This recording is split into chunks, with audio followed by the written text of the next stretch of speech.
Kebakaran terjadi di kilang Pertamina di Kota Balikpapan, Kalimantan Timur. Ratusan pekerja di area kilang pengolahan minyak sempat dievakuasi.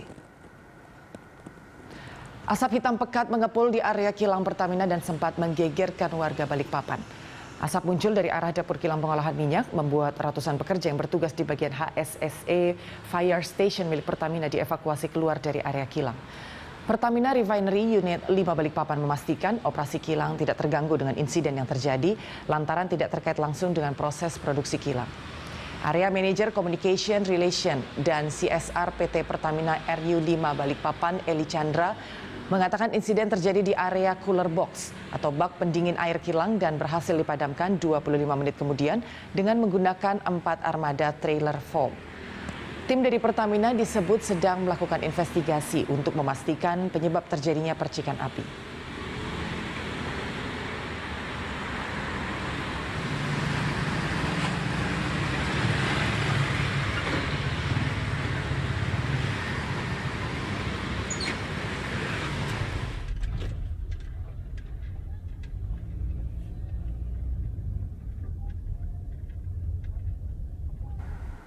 Perusahaan angkutan barang dan komoditas bahan pokok PT Putra Raja Wali Kencana Tbk atau Pura berhasil menangkap peluang dari masifnya infrastruktur dan Presiden Jokowi saat ini menggencarkan pembangunan infrastruktur bagi semua moda transportasi.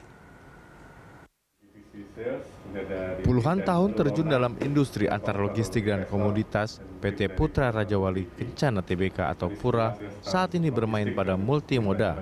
Hal itu menjadikan Pura cukup agresif dalam bersaing di industri antar logistik dan komoditas. Direktur Utama PT Putra Raja Wali Kencana Ariel Wibisono menuturkan perusahaan besutannya tak ingin lambat dalam merespon keadaan.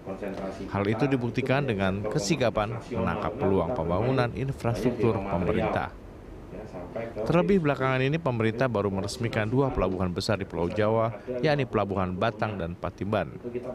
Kebijakan itu menurut Ariel cukup tepat sasaran dan membantu kinerja perusahaan antar logistik yang tergerus di masa pandemi. Pembangunan infrastruktur ini sudah tepat sasaran ya. Kita lagi menunggu kebijakan-kebijakan yang nantinya akan bersinergi dengan pembangunan infrastruktur ini. Dengan kita melihat sudah ada perkembangan di Pelabuhan Patimban dan Pelabuhan Batang nantinya dan kawasan-kawasan industri yang akan dibangun, kita harapkan pelaku usaha logistik terutama itu bisa melihat satu peluang baru dengan mensinergikan dengan infrastruktur pemerintah ini. Oleh karena itu kita Putra Raja Wali Kencana Tbk itu melihat peluang ini akan menjadi cukup menarik gitu karena kita bisa mengembangkan bisnis ini secara multimoda. Dengan infrastruktur yang sangat strategis sekarang ini, ya kita melihat ke depan harapan kita efisiensi kos logistik itu benar-benar bisa terjadi. Ariel Wibisono lebih lanjut mengatakan perusahaannya juga memiliki rencana berbeda dibanding kompetitor lainnya. Hal itu membuat Pura mampu melaju kencang kendati diterpa badai pandemi. Pada kuartal 4 2020, Ariel menyebut Pura berhasil membukukan kinerja positif baik pendapatan atau keuangan. Pura berhasil mencatat pertumbuhan double digit, di lain sisi posisi cash flow juga positif. Beberapa komoditas andalan yang sukses mendongkrak kinerja Pura antara lain alkohol sebagai bahan utama di industri farmasi serta sektor agriculture.